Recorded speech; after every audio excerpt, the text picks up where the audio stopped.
Sadio Mane একজন footballer এবং most famous একজন ফুটবলার, কোটি কোটি কোটি টাকার মালিক সে। তো তার আমি একটা ভিডিও দেখছিলাম, সেখানে বলা হলো যে সে যখন খেলে আসছিল তার হাতে একটা ফোন ছিল, এটা হচ্ছে ভাঙ্গা আইফোন। ভাঙ্গা আইফোন নিয়ে সে বিশ্বের অন্যতম ফুটবলার মধ্যে সাদিও মানেও একটা। তার জীবনের কষ্টটুকু হুজুরের মুখ থেকে শুনতেন। তার জীবনে এতটা স্ট্রাগল করেছে যার কারণে সে মানুষের চোখের তো মণি হয়ে সাংবাদিক উঠছে। তাকে জিজ্ঞেস হুজুরের কথা করলো যে শুনে আপনি চল।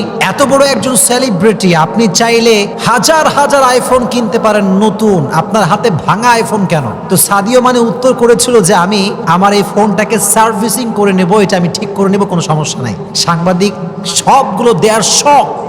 আপনার মতো একজন কোটিপতি, আপনার মতো একজন সেলিব্রিটি যদি আপনার আইফোনকে সার্ভিসিং করেন, তাতে মান সম্মান কিছু থাকবে না।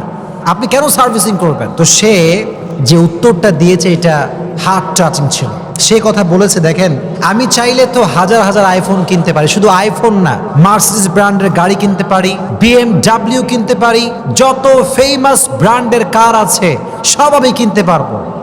কিন্তু আপনারা আমাকে বলেন তো, এত কিছু যদি আমি কিনি, এই সব কিছুর কোনো একটা অংশ কি আমার সঙ্গে কবরে যাবে? এত আসতে বলেন কেন? কবরে যাবে? কবরে যাবে না। এটা আমি কিনে কি করব? আমি চাইলে অনেক কিছু করতে পারবো, অনেক কিছু কিনতে পারবো, বিশাল বড় ডুপ্লেক্স ট্রিপ্লেক্স বাসা আমি করতে পারবো, কিন্তু এগুলো কোনো কিছুই আমার সঙ্গে কবরে যাবে না। আর সে বলল, যেহেতু আমি অভাবের কারণে শিক্ষা গ্রহণ করতে পারি নাই, তাই শিক্ষার মূল্য আমি বুঝি।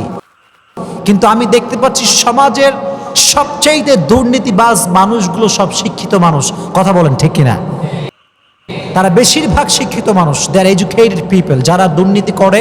আসসালামু আলাইকুম ভাই সাহেব, ভিডিওটা কেমন লেগেছে? ভিডিওটা ভালো লাগলে অবশ্যই সাবস্ক্রাইব বাটনে ক্লিক দেবেন এবং ভিডিওটা ভালো লাগলে অবশ্যই লাইক করে যাবেন, শেয়ার করবেন। সাদিও মানের মতো বীর যেন প্রতিটা ঘরে ঘরে হয়, সাদিওটা যেন বীর